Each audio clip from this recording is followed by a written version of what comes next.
Student आज हम लोग स्टार्ट करेंगे इकोनॉमिक रोल ऑफ बैक्टीरिया। तो लास्ट क्लास में हम लोगों ने रिप्रोडक्शन पढ़ लिया था, सेक्सुअल रिप्रोडक्शन, और उसके टाइप देख लिए थे। अब हम लोग का टॉपिक बचा हुआ था इकोनॉमिक रोल, या हम लोग बोल सकते हैं सिग्निफिकेंस ऑफ बैक्टीरिया, कि बैक्टीरिया का सिग्निफिकेंस क्या है नेचुरल वर्ल्ड में। नेचुरल वर्ल्ड में क्या सिग्निफिकेंस है या अर्थ पे क्या सिग्निफिकेंस है, ये तो अभी एग्जैक्टली हमको नहीं पता है, लेकिन जो डिस्कवर्ड हुआ है, जो ऑब्जर्व हुआ है, जिसके बारे में पता लगा है, साथ ही साथ ह्यूमन ने किस तरह से इस बैक्टीरिया का यूज किया है अलग अलग इंडस्ट्री में या अलग अलग ब्रांच में, उसको हम लोग देखेंगे।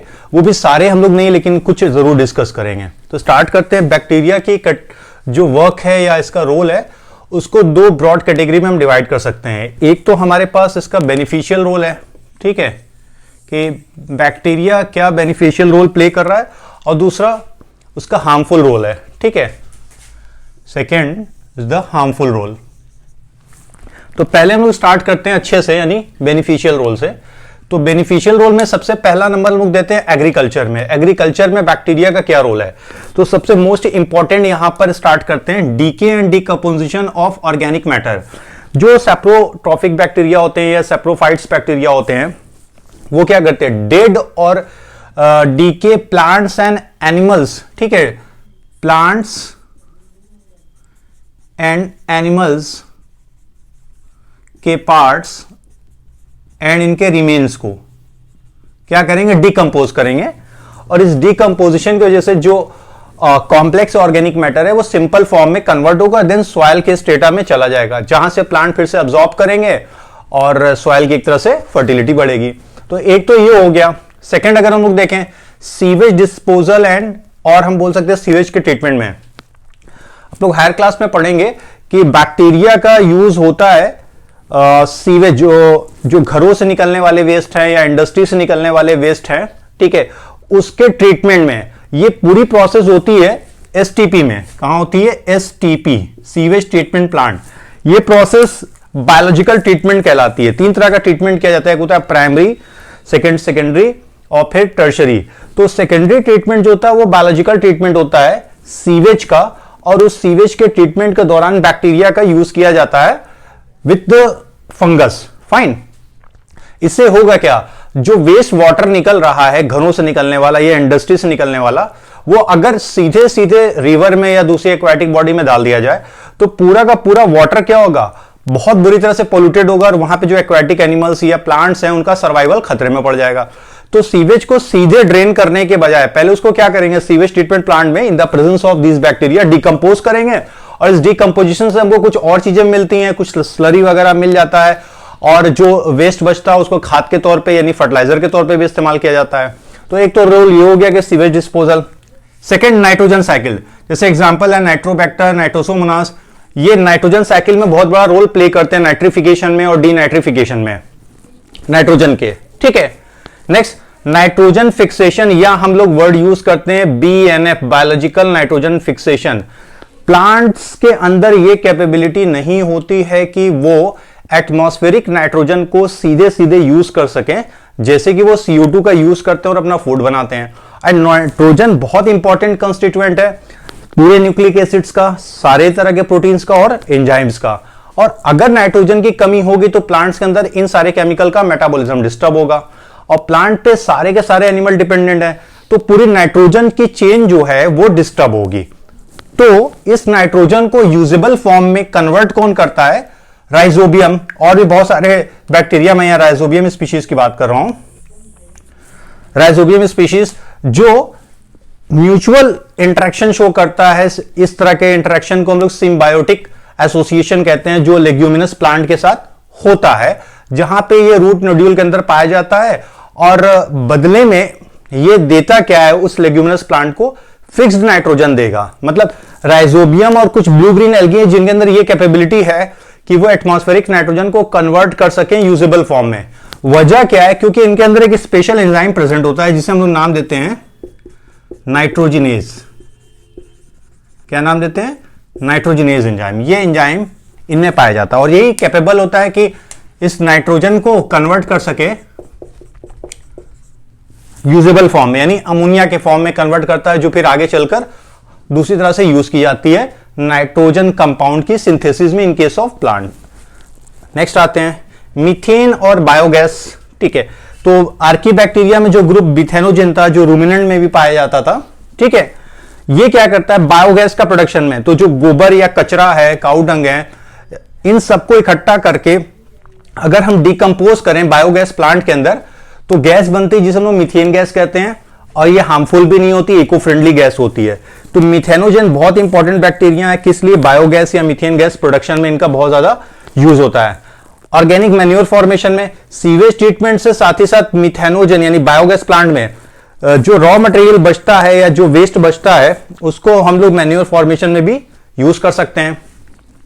नेक्स्ट इंडस्ट्री में देखते हैं, तो बैक्टीरिया का कमर्शियली बहुत ज्यादा यूज होता है अलग अलग इंडस्ट्री में, जैसे कर्ड फॉर्मेशन। तो कर्ड फॉर्मेशन तो घर के अलावा भी इंडस्ट्रियल लेवल पे किया जाता है। बहुत सारी कंपनियों के जो ब्रांड हैं वो कर्ड प्रोड्यूस कर रहे हैं और बना रहे हैं बहुत लार्ज लेवल पे। उसके लिए जो बैक्टीरिया यूज होता है उसको हम लोग बोलते हैं लैब, यानी lactic acid bacteria. This is called lactic acid bacteria, या इसको शॉर्ट फॉर्म में हम लोग लैक्टोबैसिलस भी कह सकते हैं, ठीक है। अलग अलग स्पीशीज हैं। तो जो स्टार्टर, यानी कि अगर आपको दही बनानी है या कर्ड बनाना है, तो हम लोग क्या करते हैं, एक चम्मच स्टार्टर लेते हैं और उस दूध के अंदर डाल देते हैं। तो उस स्टार्टर के अंदर क्या होता है, जिसे इनाकुलम कहते हैं, ठीक है, और हिंदी में हम लोग जोरन भी कहते हैं। लाखों करोड़ों बैक्टीरिया होते हैं जो वो उस मिल्क के अंदर जाते हैं, तो वो क्या करते हैं, मिल्क प्रोटीन को कोगुलेट कर देते हैं, क्योंकि इसमें निकलता है क्या, लैक्टिक एसिड ये रिलीज करते हैं, जो मिल्क प्रोटीन केसिन को कोगुलेट कर जाते हैं और हमको क्लॉटेड फॉर्म में मिल्क मिलता है, जिसे हम लोग कर्ड कहते हैं। फाइन। इसके अलावा विनेगर यानी एसिटिक एसिड के फॉर्मेशन में जो बैक्टीरिया यूज होता है उसका नाम एसिटोबैक्टर एसिटी है। क्या नाम है इसका, एसिटोबैक्टर एसिटी। चीज फॉर्मेशन में स्ट्रेप्टोकोकस प्रोपियोनी बैक्टीरियम चीज फॉर्मेशन में इस्तेमाल होता है।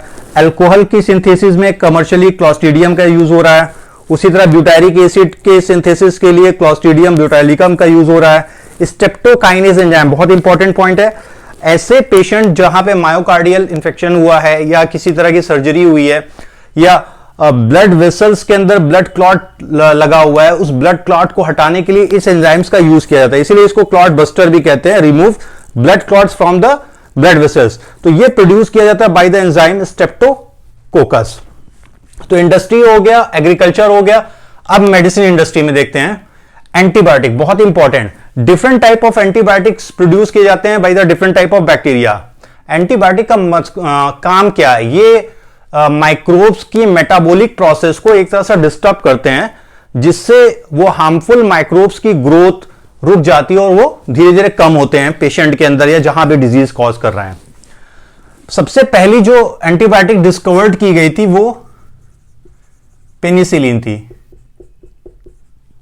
कौन सी थी, पेनिसिलिन। उसके बाद बहुत सारी एंटीबायोटिक और पेनिसिलिन डेरिवेटिव एंटीबायोटिक्स डिस्कवर की गई, जैसे एम्पिसिलिन है, टेट्रासाइक्लिन है, टेरामाइसिन है, स्ट्रेप्टोमाइसिन है, कैनामाइसिन है, क्लोरामफेनिकॉल है। Different type of antibiotics discover की गई। ये प्रोड्यूस कौन करता है, different types of bacteria produce करते हैं। नेक्स्ट वैक्सीन, बहुत सारे वैक्सीन भी डेवलप किए गए हैं by the use of bacteria, जैसे typhoid vaccine, cholera vaccine, tetanus vaccine. Vitamin B12 का कमर्शियल प्रोडक्शन करने के लिए भी बैक्टीरिया की यूज होता है, जैसे bacillus. Last not least genetic engineering, role of bacteria in genetic engineering और बायोटेक्नोलॉजी की बात करते हैं, तो बहुत ज्यादा बैक्टीरिया का यूज हो रहा है जेनेटिक इंजीनियरिंग में, या उसके पार्ट्स का यूज हो रहा है। जैसे प्लाज्मिड आपने सुना होगा, जिसको हम लोग क्लोनिंग व्हीकल भी कहते हैं, बायोटेक्नोलॉजी में आप लोग पढ़ेंगे, तो इसका बहुत ज्यादा यूज हो रहा है जीन क्लोनिंग में, ठीक है। इसी तरह से बीटी बैसिलस थ्योरिनजेनेसिस, इसके अंदर जो टॉक्सिन पाया जाता है उसका यूज हो रहा है, और उसको बनाने वाले जीन का भी इस्तेमाल हो रहा है कि किस तरह से हम लोग जेनेटिक मॉडिफाइड प्लांट्स बना सकते हैं जो अपने आप को पेस्ट से बचा सके। मतलब वहां पे पेस्टिसाइड्स की डिपेंडेंसी धीरे धीरे खत्म हो जाएगी। जैसे बीटी कॉटन बनाया गया, बीटी कॉटन है, बीटी ब्रिंजल है, ये सारे हैं। तो बायोपेस्टिसाइड्स के तौर पे भी इनका यूज किया जा रहा है। जीन ट्रांसफर में, जीन क्लोनिंग में, इंसुलिन की सिंथेसिस में इकोलाई का यूज हुआ है। तो ये कुछ बेनिफिशियल रोल हम लोगों ने देखे किसके, बैक्टीरिया के। अब हार्मफुल रोल देखते हैं। तो स्पॉयलेज ऑफ फूड है, ज्यादातर सैप्रोफिटिक बैक्टीरिया जो होते हैं खाने को सड़ा देते हैं, स्पॉयल कर देते हैं। अगर उनको ऑप्टिमम टेम्परेचर मिल जाए तो वो ग्रो करेंगे, उस खाने को खराब कर देंगे। फूड पॉइजनिंग जैसे बोट्यूलिज्म जिसे हम लोग कहते हैं, कॉज बाय द क्लॉस्ट्रीडियम बोट्यूलिज्म, तो ये बैक्टीरिया फूड पॉइजनिंग कॉज करता है। डिजीज, अगर एनिमल्स में हम लोग देखें तो 90% और 10% प्लांट में, मतलब डिजीज कॉज करने की कैपेबिलिटी दिखाते हैं। तो ज्यादातर एनिमल में डिजीज जो कॉज कर रहे हैं वो कौन है? बैक्टीरिया। प्लांट में 10% ही क्या कहते हैं बैक्टीरिया डिजीज कॉज कर रहे हैं। कुछ कॉमन एग्जांपल है, टेटनस क्लॉस्ट्रीडियम टिटेनी कॉज करता है, ट्यूबरकुलोसिस माइकोबैक्टीरियम ट्यूबरकुलोसिस है। उसी तरह से प्लांट के केस में अगर हम लोग देख लें तो एंगुलर लीफ ऑफ कॉटन ये कॉज करता है ज़ैंथोमोनास। उसी तरह से कैंकर ऑफ सिट्रस ये कॉज करता है ज़ैंथोमोनास सिट्री। ठीक है, तो जो ज्यादातर डिजीज कॉज करने वाले बैक्टीरिया वो पैरासिटिक इन नेचर में, वो बॉडी के अंदर जाएंगे और एक पर्टिकुलर ऑर्गन पर टारगेट करेंगे और उसको इन्फेक्टेड करेंगे, फिर तेजी से ग्रोथ करते हैं। और जब हमें पता चलता तो हम उनके अगेंस्ट में ही एंटीबायोटिक लेते हैं, यानी एक बैक्टीरिया से बनाया गया केमिकल को किसी दूसरे बैक्टीरिया को किल करने के लिए यूज हो रहा है। इसी को हम लोग यहां सिंपली एंटीबायोटिक का नाम दे रहे हैं। एंटी मतलब अगेंस्ट और बायो मतलब लाइफ, जो लाइफ के अगेंस्ट में वर्क कर रहा है। तो ये छोटा सा इंट्रोडक्शन था इकोनॉमिक रोल ऑफ बैक्टीरिया। उम्मीद है पसंद आया होगा। नेक्स्ट क्लास में हम लोग फिर से मिलेंगे। शुक्रिया।